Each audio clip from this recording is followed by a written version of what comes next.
Hello everyone, I wanted to talk a little bit today about the Avatar The Last Airbender graphic novels. And I wanted to talk about them for a couple of reasons. First of all, I know these graphic novels are fairly well known about in the Avatar The Last Airbender fandom, but there are still a lot of people who are fans of the TV show who haven't read them. And if you are a fan of the TV show at all, in my opinion, you really do owe yourself to check them out, because they are very good. And I also think that these graphic novels are really an excellent example of how to do a sequel series right. And since a lot of sequel series are kind of being done not so right now, in my opinion, I think it's kind of interesting to look at that. A bit of background first. I got on the Avatar fan train a little late. It first came out when I was a teenager, and I assumed it was just some kids show and passed it over without much thought. Then years later, when I was in college, a friend of mine told me, "Hey, you've got to check out this show. It's wicked, groovy, awesome." I'm pretty sure that's word for word what she said. So I said okay, and I asked if I could borrow her DVDs. She let me, and I blew through the whole series pretty quickly. It really got me hooked. It was obvious the writers respected the audience's intelligence, and it was a show that people of any age could enjoy. Cut to a year or two later, I was in my local Best Buy, and they had the complete series on DVD for a pretty good price. And I'm the kind of person that if I'm really like something, if I'm really a fan of it, I like to have a hard copy. So I figured, hey, good time to pick one up. There were a few box sets of the series on the shelf, and one of them, and only one of them, had a little copy of Part 1 of The Promise, the first graphic novel in the series. It was the exact same price as all the others, so of course I wanted to get the one with the freebie. That copy is still the one I own, and if you look at it compared to Part 2 and 3, you'll notice it's actually like a little pocket edition, sort of. And I'm not actually sure if these smaller copies are too common. I haven't really seen them around except for this one. At that point, the only thing I knew about the Avatar The Last Airbender graphic novels was that they existed. The TV series ended with a minor plot thread still hanging, and I remember seeing an ad somewhere for the graphic novels that said, "The adventure continues," which sounds swell, but my Silent Hill 4 manual has an ad for the Silent Hill Dying Inside comic in it, and that was one of the worst things ever made by a human being. So you never know what you're gonna get with these comic tie-ins. Fortunately, The Promise turned out to be really good, and I ended up reading all of them through Smoke and Shadows, I think was the last one. I only own the first two arcs, though. The Avatar graphic novels have all had the same team working on them, which is probably why they've been so consistently good. The artist is Guri Hiru, which is actually a team of two Japanese women, and the art is for the most part a very good adaptation of the visual style of the show to the comics page. There is this one facial expression that pops up occasionally that I think is kind of derpy looking, but other than that, the art is expressive, crisp, colorful, and portrays the action well. Some of the page spreads look outright fantastic. The writer is Gene Luen Yang, and he serves as an example that it's not always only the original creator of a series who can do it right. It's obvious that he had a lot of love for this world and these characters. In fact, I would argue that Yang's sequel series is better than the original creators. But that's a whole nother can of worms I'm not getting into in this video. What I wanted to focus on was what makes the graphic novels such good sequels, and that comes down, I think, to three key things: continuity, world building, and character development. With any sequel to a story that was originally written to be self-contained, the big question that has to be tackled is, now what? The main motivation in the Avatar TV show was to defeat the Fire Lord. By the end of the last episode, he's defeated. The main conflict is over. So now what? Most people's first instinct would be to write up a new villain.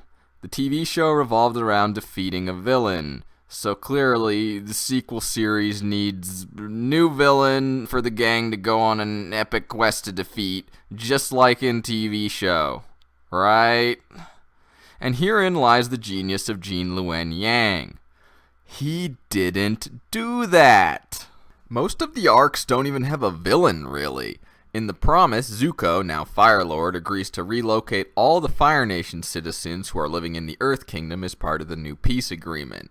But when the people of the oldest colony protest because they've been living there for 100 years and have even been intermarrying with the Earth Kingdom residents, Zuko changes his mind.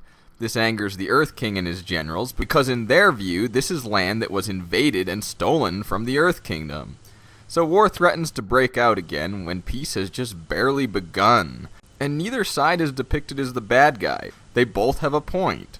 Of course, a compromise is eventually reached because this series still has a mostly optimistic tone, but it's not portrayed as a problem with an easy answer or black and white morals. This arc also relates this conflict to Aang and Katara's relationship and explores something that was never addressed in the TV show: how segregated this world was before the war. Since Aang and Katara are openly dating now, Katara starts to sympathize with the Fire Nation colonists, wondering how an airbender and a waterbender can have a relationship if the four nations have to remain separate. World building. Character development. In The Search, Zuko finally goes looking for his mom, with the rest of the gang accompanying him, except Toph, who continues her TV show tradition of being the most screwed out of screen time main character. Azula is the closest thing to an antagonist here, but while she's a dangerous loose cannon, she's not directly opposing the main characters like in the TV show. In fact, she works with them at some points. And Azula arguably goes through the most character development of anyone in this arc, more even than Zuko. And we get to see and explore parts of the Fire Nation we've never seen before and learn more about their relationships with the spirits. World building. Character development. In the Rift, the gang goes to a sacred air nomad site, only to find out that some Earth Kingdom citizens have started a factory and opened a mine there. This causes friction between Aang, who is horrified by this violation of ancient traditions, and Toph, who on top of thinking the new technology is wicked groovy, has heavy disdain for tradition due to her issues with her overbearing parents. And then they learn something dangerous might be buried down below that the traditions were put in place to not disturb. Smoke and Shadows comes closest to having a traditional villain when Zuko has to deal with a terrorist organization called the New Ozai Society, but even that's not as straightforward as it seems. Do you see what I'm getting at here? I love a good villain, I definitely do, but by breaking out of that mold, Yang was able to take all the other elements of the show and do something new with them. There's more moral complexity and the characters don't have an obvious end goal anymore, but it still feels like Avatar thanks to the consistent characters, setting, and tone, and it doesn't get boring because the characters and setting, while they are consistent, aren't static. The characters are still learning and growing, and the world is constantly changing and developing in ways that build on what the TV show established. All of this is called story progression. It used to be taken for granted, but let me compare the Avatar graphic novels with a few popular movie franchises from recent years. First, Star Wars, because there just aren't enough YouTubers talking about Star Wars. It's only been like 98% of YouTube content for the past 6 months. I gotta pump those numbers up. Those are rookie numbers in this racket. But as much as I hate to talk about Star Wars, the sequel series is too good an example of something that I wanted to talk about for me to pass up. It's something that's been around for a long time, but has become a lot more prevalent in recent years. Story regression. The original Star Wars trilogy was about a plucky group of rebel fighters battling against a powerful, tyrannical, militarily dominant empire with a fetish for black and white uniforms. By the end of the series, the rebels have won several big victories against the empire, destroyed 2 of their superweapons, and killed their leader. The rebels have pretty much won. So 30 years into the future, you'd expect the galaxy to look quite a bit different, right? At the start of the sequel series, a plucky group of #resistance fighters are battling against a powerful, tyrannical, militarily dominant First Order with a fetish for black and white uniforms. They're functionally identical to the Rebellion and the Empire. Even the spaceships are exactly the same except for the paint jobs. Nothing has changed. Everything is right back where A New Hope started. It's not just the world or how the plot is about blowing up a giant laser ball either. The characters all seem to fill similar roles to characters in the original trilogy, too. There's the plucky, naive main character from the desert planet, the gunslinging rogue, the wise mentor, the bad guy in black armor with the weird voice, the bad guy in cool armor who's totally useless, the robot that talks in bleeping noises, and the wimp who doesn't want to be there and has a homoerotic friendship with another character. The old characters have all regressed too. At the end of the original trilogy, Leia and Han had hooked up and Luke had grown into a confident Jedi Knight. At the start of this series, Leia and Han are broken up, Han's back to smuggling, Leia's back to fighting another war, and Luke has become a grumpy hobo. They're all old and miserable because everything they work to build has fallen apart. Then one by one they die without accomplishing much. Except Princess Leia, who's not coming back because her actress died for real. Enjoy your fun popcorn space adventure. For the Jedi to end.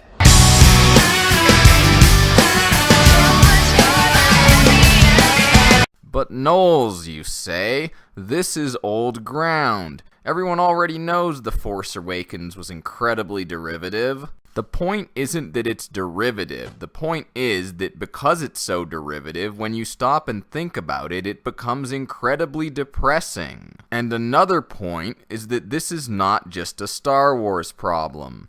Star Wars was just the most obvious about it. Now, when it comes to story regression, Terminator 3 was much more efficient. It demolished the ending of Terminator 2 in 2 lines. Judgment Day is inevitable, it was just delayed. Don't think too hard about how the logic of this works. John and Sarah Connor and the T-800 didn't save humanity, they just caused a delay of a few years before everyone got nuked.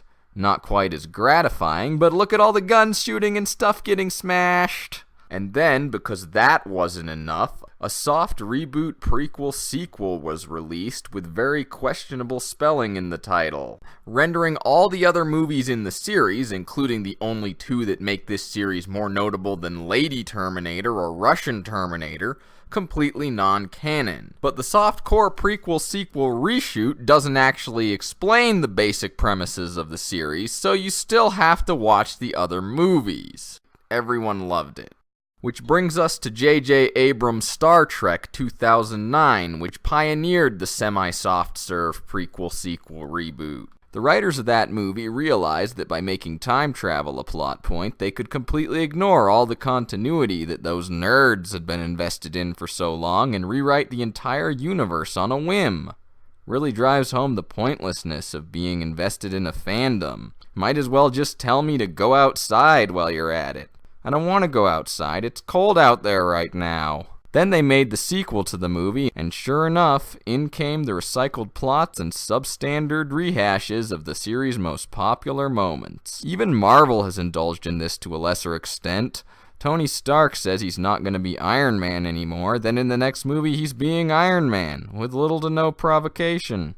A massively overpowered character is introduced, and then is mostly ignored or kept in the background so he doesn't instantly solve all the problems in the movie's plot. In fairness, it's gotta be kinda tough writing the sequel to something that some hack already messed up, but if you don't want to actually continue the story, why make a sequel at all?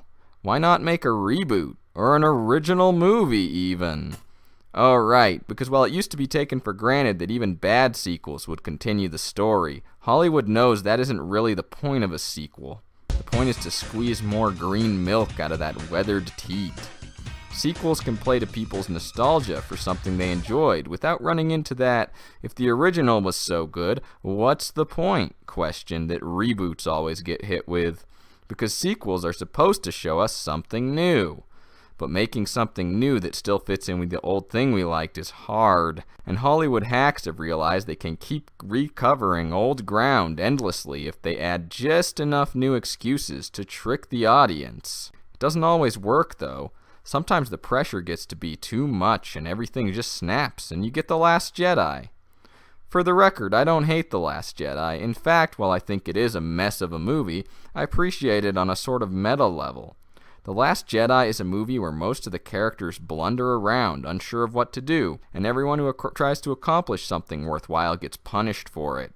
In the end, all the narrative threads have been destroyed except for the bad guys vaguely wanting to destroy everything and the good guys vaguely wanting to stop them. It's a perfect commentary on the devolution of massive cinematic universes. Outer space has gone crazy. I'm gonna use this to destroy it all. Why does everyone blame me for everything? What did I ever do to you? You want me to kill myself right here, right now? Is that it? Will that make you happy?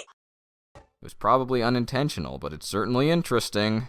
Anyway, if you get anything out of my deranged ramblings, it's that the Avatar The Last Airbender graphic novels are really good and add more depth to the series they're continuing, which is sadly kind of rare these days.